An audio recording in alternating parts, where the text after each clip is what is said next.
when we found out we were going to virtual learning, we had just started our Sharing the Planet unit, which is a really great unit for getting the kids to take action and to think about how their actions really impact other people, plants, and animals in their environment. And so normally when the kids are in class, we're really following their interests, and we were definitely concerned when we switched to virtual learning that we weren't going to be able to do this unit as well as we normally do. So we kind of took a week to think about it, and then we came back with this idea of having an action challenge for home. So the first week, the kids had to do something every single day of the week that was for their own self-care. So they would do something to take care of their bodies, they'd do something to take care of their mental well-being and their emotional well-being, and as well as take care of their own kind of social health as well. And so that first week they were just thinking about themselves. The next week we tried to get them to think, okay, well, what did you do last week that made you feel good? And what made you feel happy and healthy and safe? And how can you take that and help the people that you're around? How can you help your family members feel the same way you felt? What can you do to help them? And then the third week we took it even broader, and we started to look at how different members of the SFS community serve the community in Seoul. So we looked at the example of Nanumi, we looked at Angels Haven, we looked at a high school student came in and talked about how she works with a youth climate action organization in Korea, and so the kids were able to reflect on and start to imagine ways that they could help a wider community. And what happened out of that was a student in my class saw those videos and was inspired. She noticed that the delivery man who was bringing her groceries seemed really tired, and so she decided to make a little care package for him with juice and a mask. And that really inspired us as teachers, was to get those videos, to get those ideas, to hear what the students were doing at home. There were other students that had started collecting bottle caps, and they were having great conversations. And we thought, why don't we, for our fourth week of this action challenge, start to look at how people are helping each other during this season of coronavirus. So it's been great to be able to take the students' thoughts and actions and still use that to inform how our units of inquiry have been able to move forward through this spring.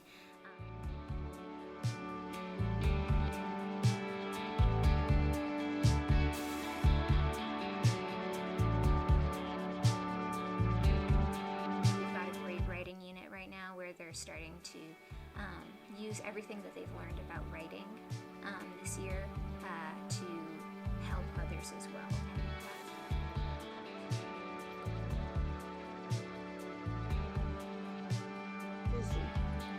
Weeks, Our Earth and Our Home, and it's based on the Love Living goals that Melissa's been working with for her masters. Then the next day we looked, 12 and 14. We refuse, reduce, reuse, recycle, and rot, and we seek heroes. And we looked, part of the provocation was how are they related? Like, if we're doing this, how is that affecting the sea? In what way? Give me some examples. So that was the provocation for that day.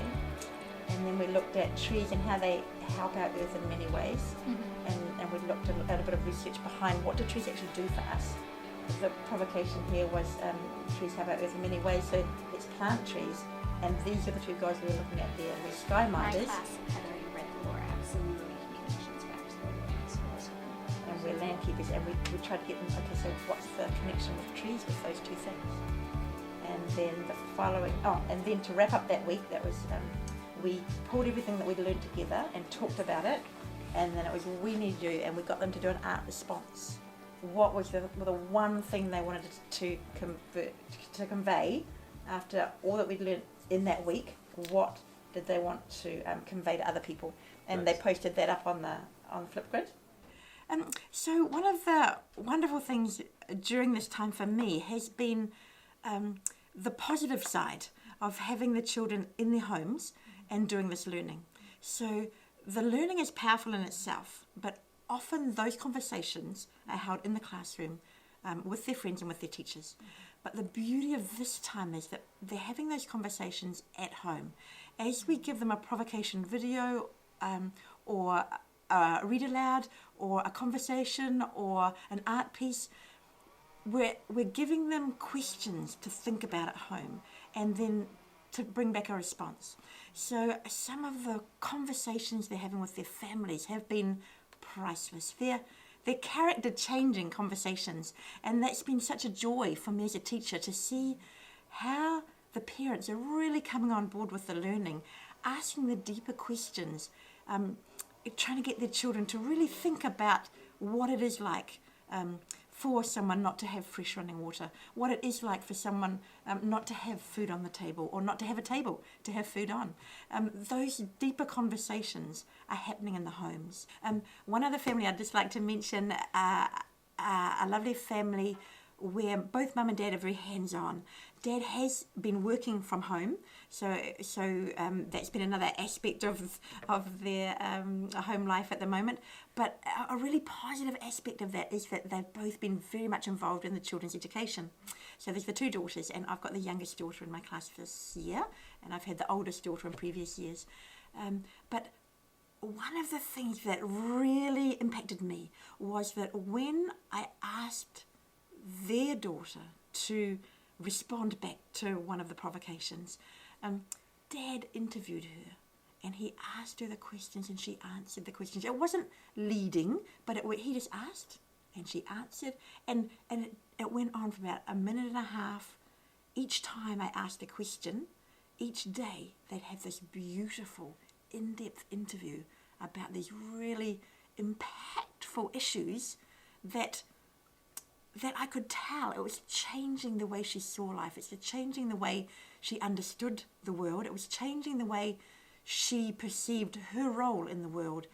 And I was so touched by the father taking the time to make that difference in his child's life, and the mum as well. But a lot of the time it was the dad just sitting, talking with his daughter one-on-one about the questions that we talked about.